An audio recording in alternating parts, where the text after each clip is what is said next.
It is a fatigue that sleep cannot touch.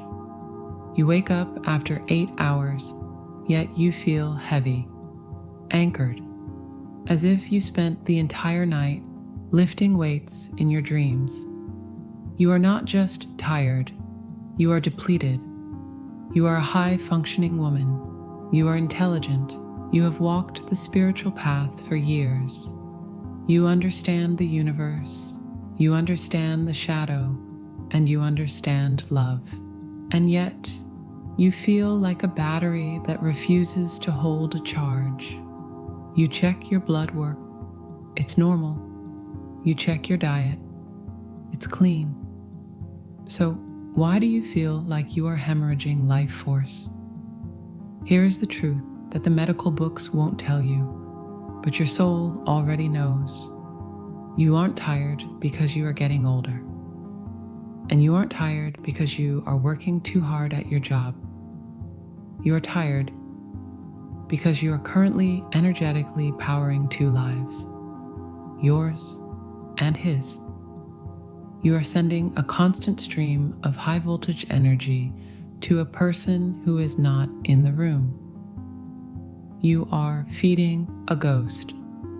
And today, we are going to find out why the battery is leaking and exactly how to plug the hole.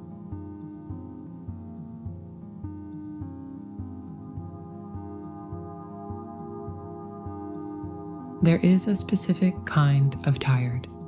It is not the tiredness of the body, which can be cured by a soft mattress and a dark room. It is not the tiredness of the mind, which can be cured by silence. It is a tiredness of the field. You feel it in the marrow of your bones. You wake up after 8 hours of sleep, yet you feel heavy, anchored, as if you spent the entire night lifting weights in your dreams, as if you have been carrying a backpack filled with stones, walking uphill through invisible mud. You are a high-functioning woman. You are intelligent. You are capable. In your career, you are a powerhouse. In your friendships, you are the rock. You have done the therapy. You have read the books. You meditate. And yet, you feel like a battery that refuses to hold a charge. You check your blood work. It is normal. You check your diet. It is clean. So, why do you feel like you are hemorrhaging life force? Here is the diagnosis that the medical books will not give you, but your intuition already knows. You are not tired because you are getting older. You are not tired because the world is chaotic. You are tired because you are currently energetically powering 2 lives, yours and his. You are leaking. And today, we are going to look at the mechanics of this leak. We are going to deconstruct with surgical precision how you are feeding a ghost and why it is nearly killing you. Let us begin with the body, specifically the nervous system. When you love an avoidant soul, someone who pulls away, who walls off, who lives in the shadows of their own unhealed trauma, your system undergoes a biological change. You enter a state of hypervigilance. Imagine your brain is a computer. Most people run 2 or 3 applications at once: work, family, self. But you have a background process running, a heavy data-consuming application that never closes. It is the scanner. Even when you are making coffee, even when you are driving to work, even when you are laughing with your friends, the scanner is running. Is he okay? Did he feel my thought just now? Is he waking up to the connection yet? Why hasn't he reached out? We tend to think that waiting is a passive act. We think waiting is just sitting there. But neurologically, waiting is an active, high-intensity sport. To wait is to sustain a state of suspended animation. It requires massive amounts of glucose, and electromagnetic energy to keep your nervous system in a state of readiness. You are like a car sitting in the driveway with the engine revving at 4,000 RPMs, but the gear is in neutral. You aren't going anywhere, but you're burning all your gas. This is the first leak. The somatic cost of readiness. You have trained your body to be in a landing strip for a plane that never arrives, and keeping those runway lights on all night, every night, is exhausting. Now, let us go deeper into the psychology of the anxious heart. Why do we do this? Why do we pour our energy into the void?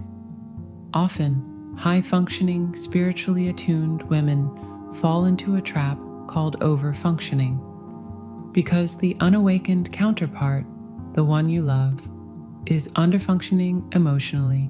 You subconsciously try to balance the scales. He cannot feel his feelings, so you feel them for him. He cannot process the connection, so you analyze it enough for both of you. He cannot hold the vision of the future, so you hold it tight enough to compensate for his blindness. You have become his external hard drive. He has run out of emotional storage space. He has shut down, so you have volunteered your own psyche to store his data. You are processing his fears. You are processing his doubts. You are doing the spiritual homework for two souls, thinking that if you just work hard enough, he will get the grade. But this is a violation of spiritual law. We call it love. But often it is a lack of boundaries disguised as compassion. By over-functioning, you enable his slumber. Why would he need to wake up and generate his own light if you are beaming yours directly into his chest 24 hours a day? Why would he need to learn to swim if you are constantly acting as his raft? This creates a massive energy leak, because you are not just living your life. You are mentally managing the life of a person who is not even in the room. You are micromanaging a ghost. Now, we must look at the mechanism that is hardest to explain, but easiest to feel: the quantum entanglement. Spirituality and physics agree on this. Attention is energy. Where your focus goes, your power flows. This is not a metaphor, it is a mechanic. When you obsess over the avoidant soul, when you check their social media, when you replay the memories, when you worry about their demons, you are creating a focused beam of high-frequency energy. You are bundling your life force, your creativity, your joy, your vitality into a package, and you are shipping it directly to them. Here is the uncomfortable truth. They feel it, even if they are miles away, even if they haven't spoken to you in months. The unawakened counterpart feels this influx of energy. It feels like a warm blanket. It feels like validation. It feels like safety. Subconsciously, they are feeding off your focus. They are siphoning your tank. Have you ever noticed that the moment you finally decide to let go, the moment you pull your energy back down, that is the exact moment they reach out? This is not a coincidence. They reach out because the fuel supply was cut off. They felt the drop in voltage. They felt the cold. But as long as you are leaking, as long as you are obsessing, they are satisfied. They are full and you are empty. You are giving them the reward of your energy without requiring the investment of their presence. You are paying them to stay away. There is one final aspect of this diagnosis. The heaviest thing you are carrying is not the reality of who this person is. The heaviest thing you are carrying is the potential. You are in love with a blueprint. You see his soul. You see his higher self. You see who he could be if he healed his trauma, if he dropped the ego, if he stepped into his power. And that vision is beautiful. It is intoxicating, but that vision is heavy. Holding space for someone's potential when they are committed to their smallness is a crushing burden. You are trying to pull a version of him into this reality that does not currently exist.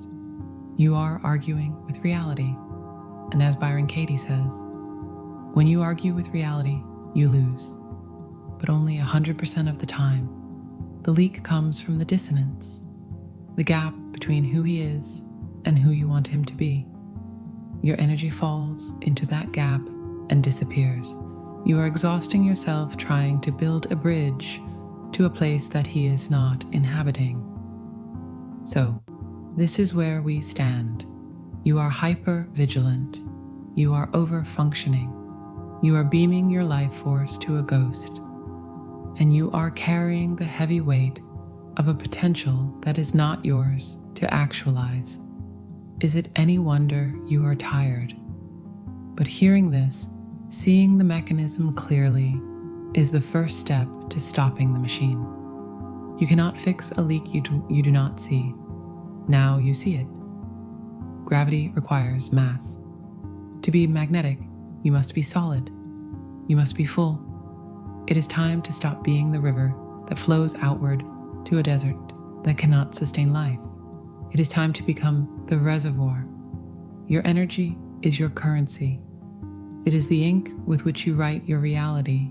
If you spend it all on a story that isn't happening, you have nothing left to write the story that is happening. The diagnosis is complete.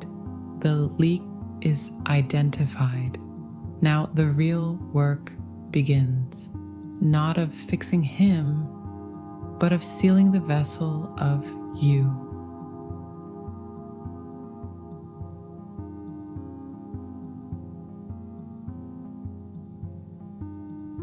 We have arrived at the most difficult part of the journey. It is difficult not because it is complex, but because it requires you to dismantle the very foundation of how you understand love. We need to talk about the lie you have been telling yourself to justify your exhaustion. You believe that your constant thinking, your worrying, and your holding space for the unawakened counterpart is an act of high spiritual service. You tell yourself, if I stop thinking about him, the connection will die. If I withdraw my energy, he will fall. I am the only one keeping him afloat. You have convinced yourself that your depletion is proof of your devotion. But we must look at this through a colder, clearer lens. This is not compassion, this is enablement. And deeper still, it is a form of control. When you pour your energy into a person who is not ready to hold it, you are not healing them.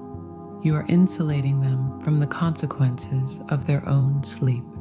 Think of it this way. Why would the avoidant soul ever need to wake up, face their demons, and plug into their own source, if they can simply live off the excess energy you are leaking? You have become a life support system for a soul that needs to learn how to breathe on its own.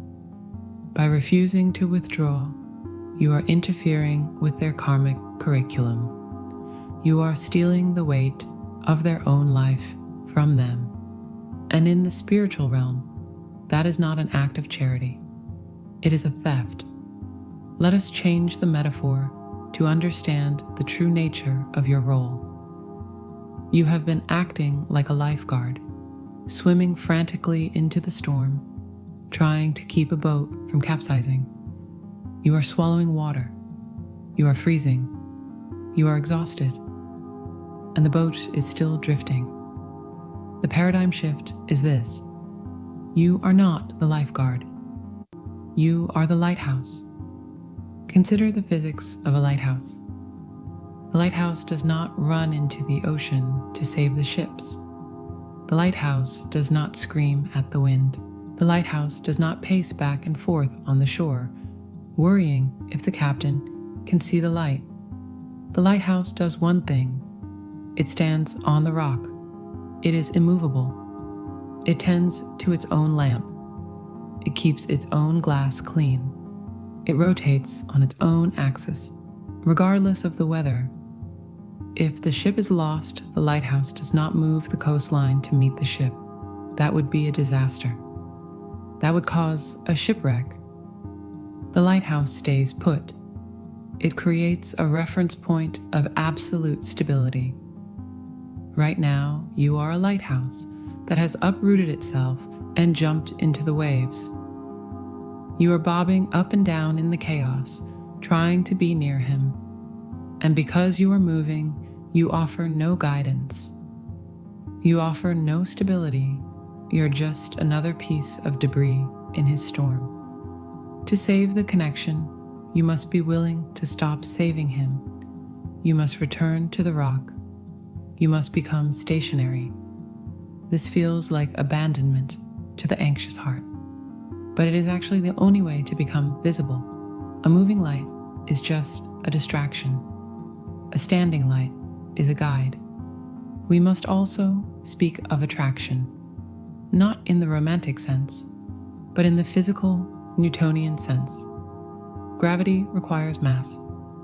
To be attractive, to have a gravitational pull that draws things into your orbit, you must have weight. You must be solid. When you send your energy away, when you project your consciousness out of your body and into his, you become weightless. You become a ghost in your own life. You are a shell. A ghost has no gravity. A ghost cannot attract anything. A ghost can only haunt. This is why he runs, not because he is cruel, but because of the physics of the dynamic. You are chasing him with your energy. Energy has velocity. When you push forward, even energetically, you create a pressure wave. The unawakened counterpart, who is already terrified of engulfment, feels this pressure. If you are leaning forward, he must lean back to maintain the distance he feels safe with. It is a dance of physics. You step in, he steps back. You chase, he runs. The paradigm shift requires you to reverse the polarity. You must recall your energy. You must pull every thread of your focus back into your own center. When you do this, you become dense. You become heavy with your own presence. You gain mass, and suddenly the pressure on him is gone. The wind stops blowing in his face. He stops running because there is nothing chasing him. And then, in the silence, in the vacuum you have created, he feels the pull. He feels the gravity of a woman who is fully inhabiting her own soul. He becomes the satellite, and you become the planet. But this cannot happen as long as you are orbiting him. We are terrified of space. The anxious heart believes that space is where the connection dies. So you fill the space. You fill it with texts. You fill it with telepathic messages. You fill it with worry. You fill every cubic inch of the air between you with your vibration. But you must understand the power of the vacuum. The universe abhors a vacuum. It rushes to fill it. By constantly filling the space, you deny him the opportunity to feel the lack of you. You deny him the experience of missing you. And more importantly, you deny him the experience of his own emptiness. As long as you are filling his cup, he never has to realize that his cup has a hole in it. He never has to look at his own wounds, because you are soothing them before they can even sting. You must stop being the river that flows outward to a desert that cannot sustain life. You must have the courage to create a drought. This sounds harsh, but it is the medicine he needs. When the free fuel supply is cut off, when the warmth of your energy vanishes, the unawakened counterpart is finally left alone in the cold of their own avoidance.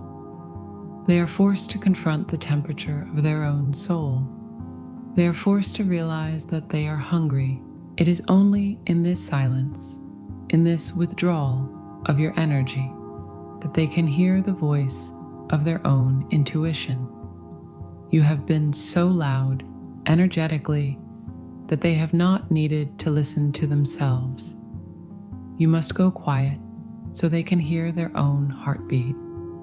This brings us to the ultimate shift in your identity.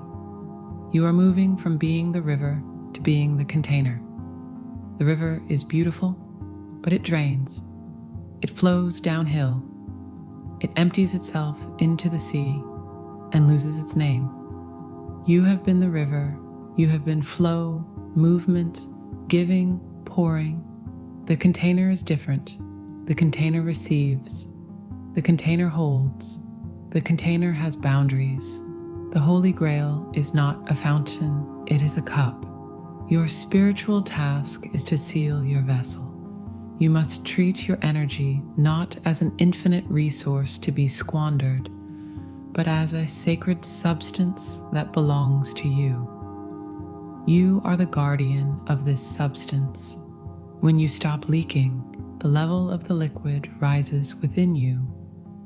You begin to feel vibrant again. You begin to feel creative. The colors of the world look brighter. This is not because the world has changed, but because you're finally seeing it through your own eyes rather than trying to see it through his. This self-containment is the most attractive frequency a human being can emit.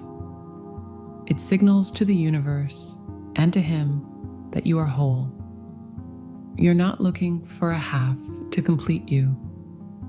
You are a complete universe waiting for another complete universe to collide with. Ultimately, this paradigm shift is about sovereignty. It is about realizing that you help no one by destroying yourself. There's a false nobility in suffering for love. We have been taught by movies, by songs, and even by distorted religious teachings that the measure of our love is how much pain we are willing to endure. We think that if we bleed enough, we will be rewarded. But the universe does not reward martyrdom. It mirrors it. If you treat yourself as a sacrifice, the universe will bring you a knife. If you treat yourself as a queen, as a sovereign entity worthy of protection and respect, the universe will bring you a crown.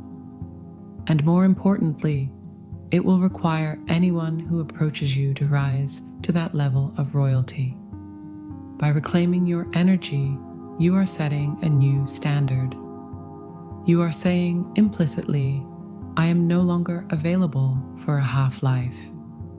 I am no longer available to be the battery for someone else's machine. This shift is terrifying because it requires you to let go of the illusion of control.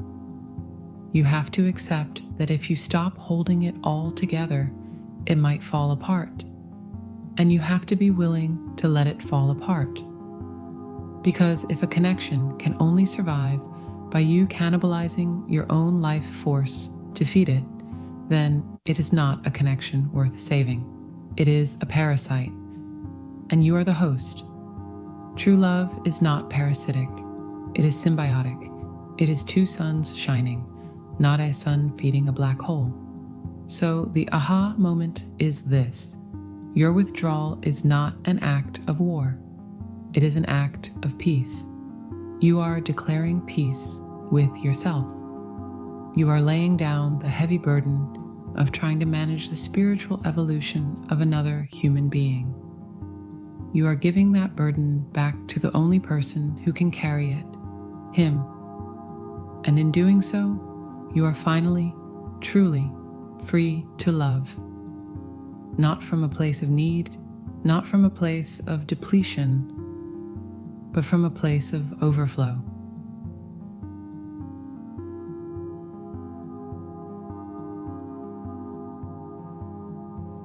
We have diagnosed the problem. We have dismantled the illusion.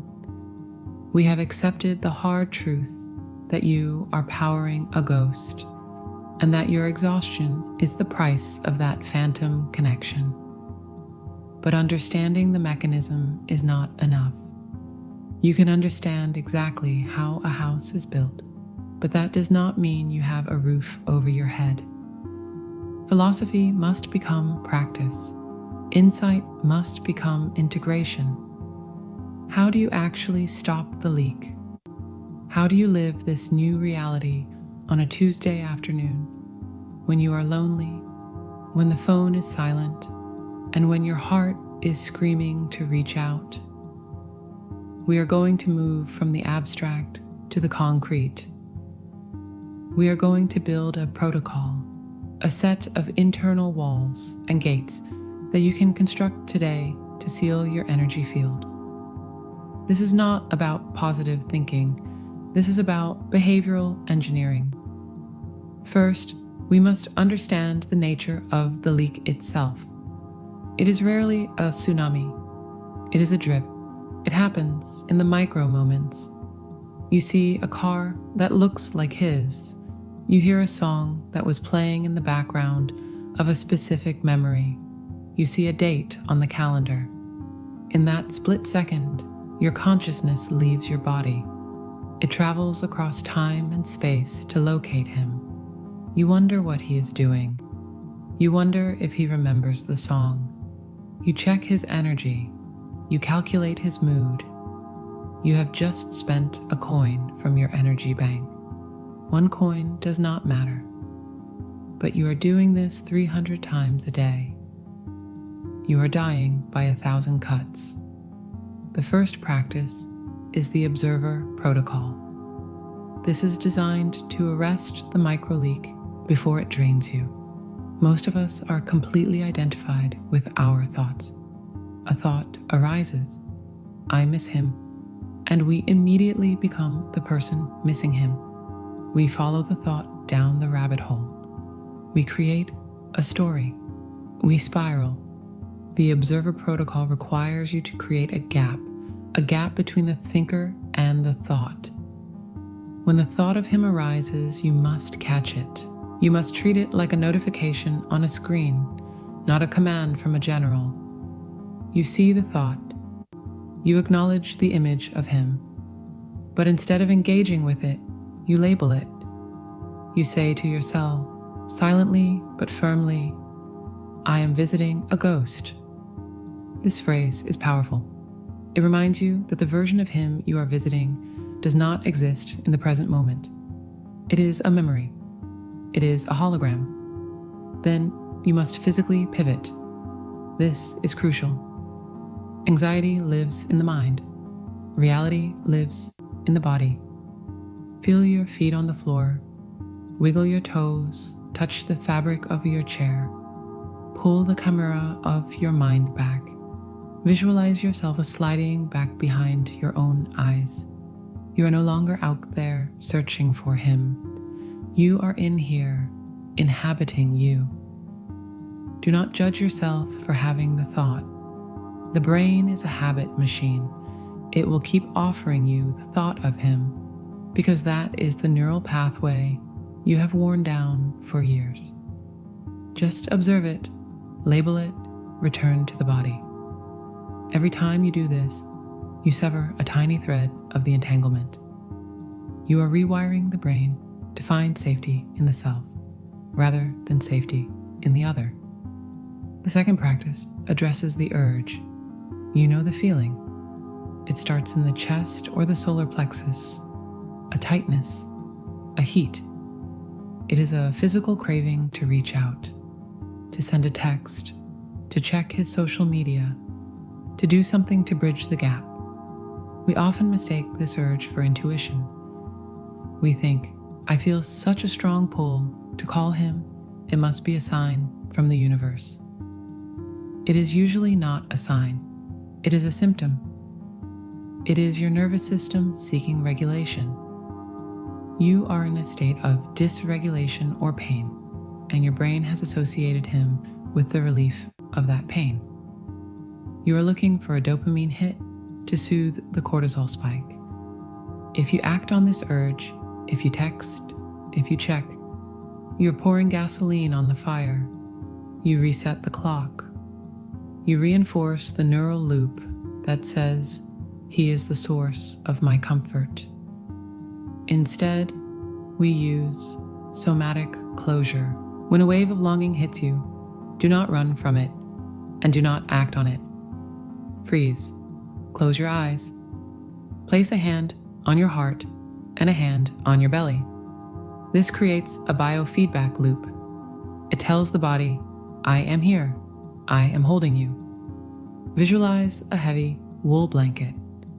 Imagine it is thick, warm, and weighted. Visualize wrapping this blanket tight around your shoulders. Feel the weight of it pressing you down into your seat. This utilizes the concept of deep pressure stimulation. It calms the sympathetic nervous system, the fight or flight response. While you hold this visualization, speak to your anxious heart. You are the parent.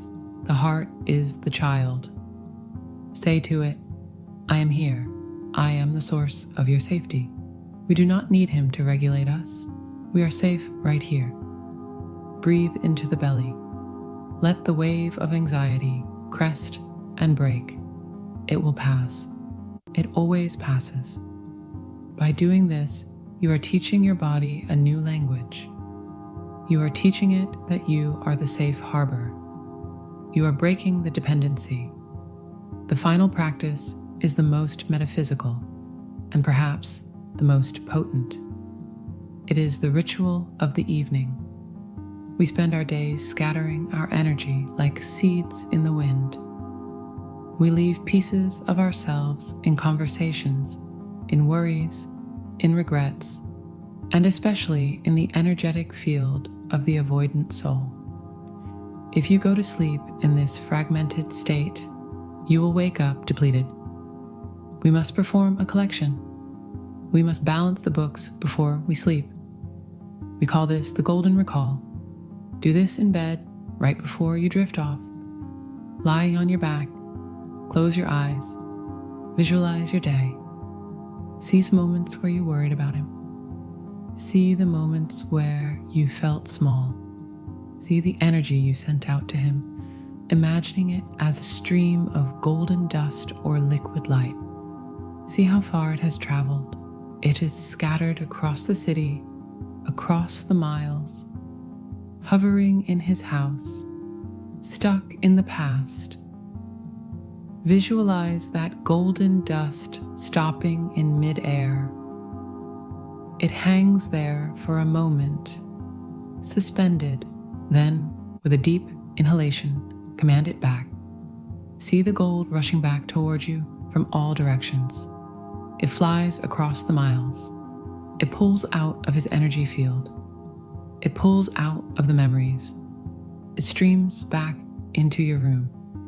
It enters your chest. It enters your solar plexus. It fills your lungs. As you inhale, visualize your own aura becoming bright, dense, and golden. You are refilling the tank. You are taking back what is yours. Say the words, either out loud or in your mind. The voice gives it authority. Say, "I call all of my energy back. I call it back from people, places, and times that do not serve my highest good. I call it back from him. I return this energy to its rightful owner, me." Feel the wholeness. Feel the integration. You're not a fragment. You are the entire universe, contained. These three protocols, the observer, somatic closure, and the golden recall, are not magic wands. They are exercises. They are heavy lifting for the soul. The first time you do them, you might feel foolish. You might feel like it isn't working, but energy work is cumulative. It is like filling a bucket, drop by drop. On day one, you stop one microleak. On day 3, you survive an urge without texting. On day 7, you sleep through the night because you called your energy home. Slowly, the battery begins to hold a charge. You will notice a shift. You will wake up and realize that the heavy backpack is gone. You will walk into a room and feel solid. You will have a presence that people notice. And inevitably, as we discussed, this is when the silence from him will likely break. Because you are no longer feeding the ghost will get hungry. He will sense the shift. But by then, you will be different. You will not be the desperate beggar waiting for a crumb. You will be the queen sitting on her throne, full of her own gold. And you will be able to decide from a place of power if he is even worthy of entering your court. This is the work. It is not easy. It is the hardest work you will ever do. It requires you to be vigilant against your own patterns. It requires you to be a warrior for your own peace. But the alternative is to remain a leaking vessel, to spend the rest of your life tired, waiting for someone else to fill you up. You have the tools now. You have the map. The rest is simply the walking. Seal the leak, keep your gold, and watch how your world transforms when you are finally, truly full. We have diagnosed the problem. We have dismantled the illusion. We have accepted the hard truth that you are powering a ghost and that your exhaustion is the price of that phantom connection. But understanding the mechanism is not enough. You can understand exactly how a house is built, but that does not mean you have a roof over your head. Philosophy must become practice. Insight must become integration. How do you actually stop the leak?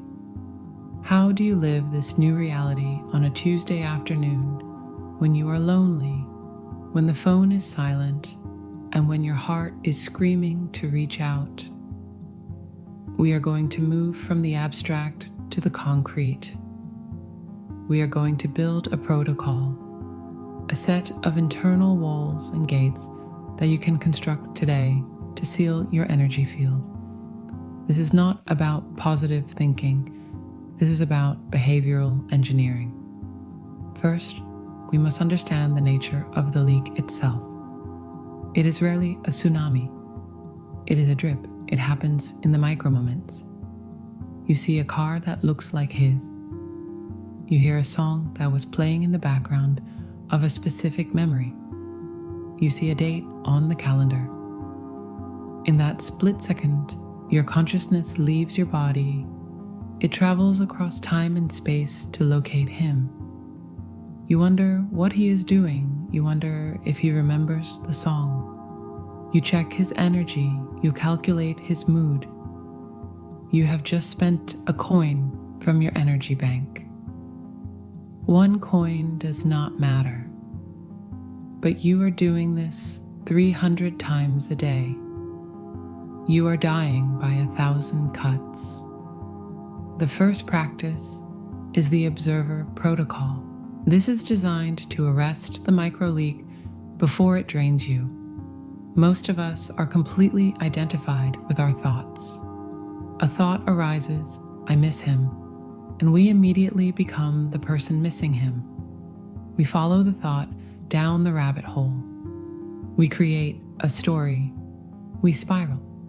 The observer protocol requires you to create a gap between the thinker and the thought. When the thought of him arises, you must catch it. You must treat it like a notification on a screen, not a command from a general. You see the thought. You acknowledge the image of him. But instead of engaging with it, you label it. You say to yourself, silently but firmly, I am visiting a ghost. This phrase is powerful. It reminds you that the version of him you are visiting does not exist in the present moment. It is a memory. It is a hologram. Then you must physically pivot. This is crucial. Anxiety lives in the mind. Reality lives in the body. Feel your feet on the floor. Wiggle your toes. Touch the fabric of your chair. Pull the camera of your mind back. Visualize yourself sliding back behind your own eyes. You are no longer out there, searching for him. You are in here, inhabiting you. Do not judge yourself for having the thought. The brain is a habit machine. It will keep offering you the thought of him because that is the neural pathway you have worn down for years.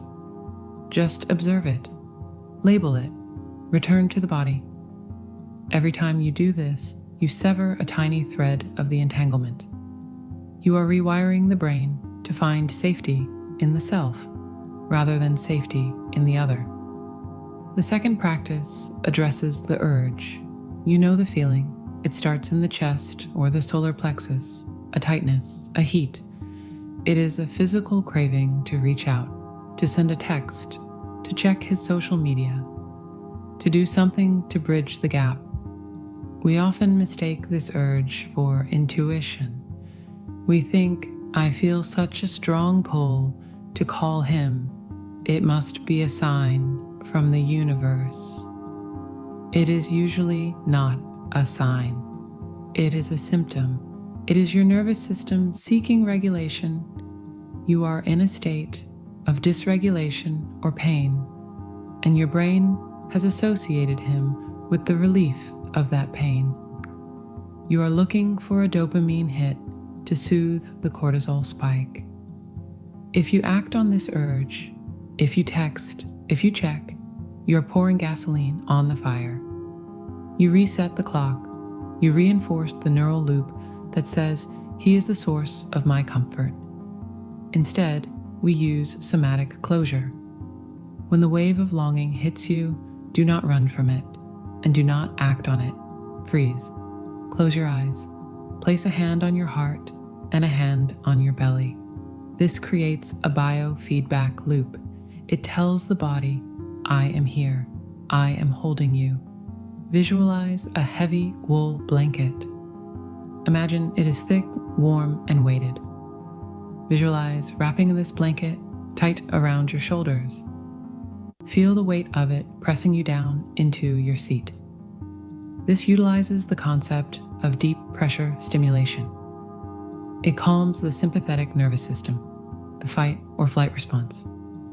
While you hold this visualization, speak to your anxious heart. You are the parent. The heart is the child. Say to it, I am here. I am the source of your safety. We do not need him to regulate us. We are safe right here. Breathe into the belly. Let the wave of anxiety crest and break. It will pass. It always passes. By doing this, you are teaching your body a new language. You are teaching it that you are the safe harbor. You are breaking the dependency. The final practice is the most metaphysical and perhaps the most potent. It is the ritual of the evening. We spend our days scattering our energy like seeds in the wind. We leave pieces of ourselves in conversations, in worries, in regrets, and especially in the energetic field of the avoidant soul. If you go to sleep in this fragmented state, you will wake up depleted. We must perform a collection. We must balance the books before we sleep. We call this the golden recall. Do this in bed right before you drift off.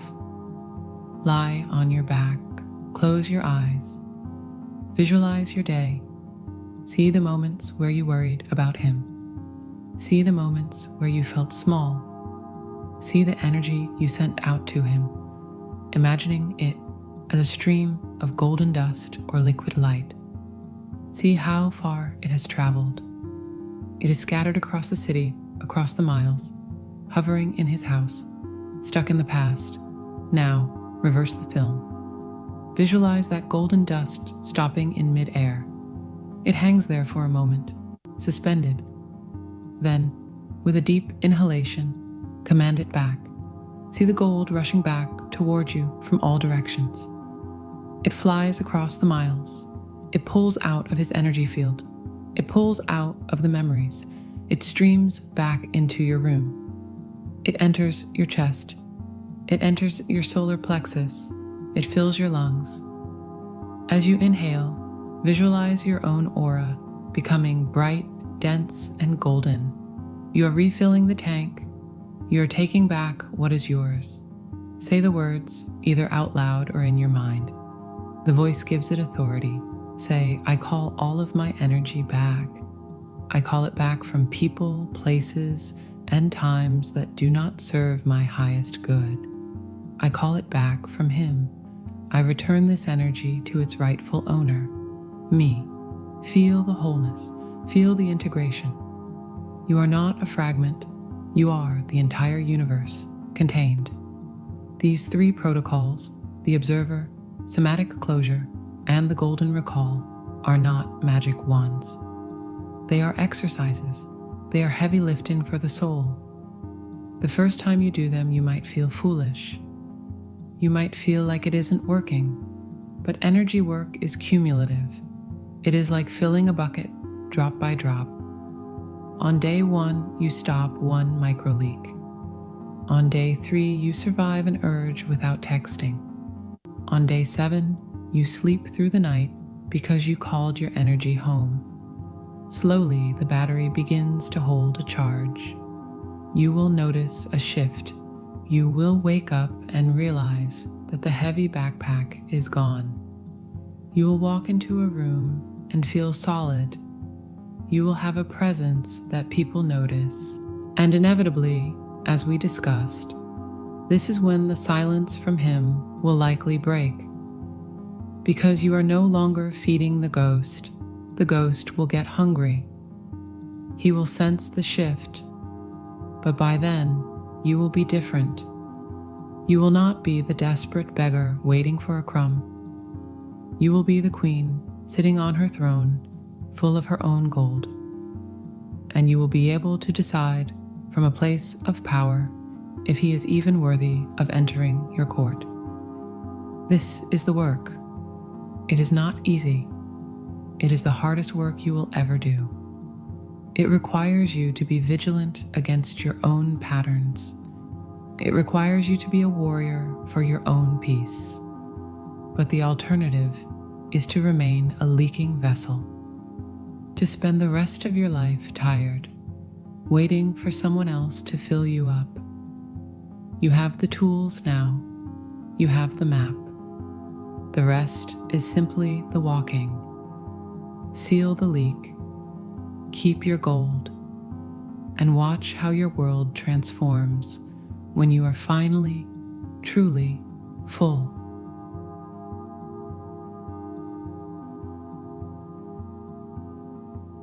Your energy is your currency. It is the ink with which you write your reality. If you spend it all on a story that isn't happening, you have nothing left to write the story that is happening.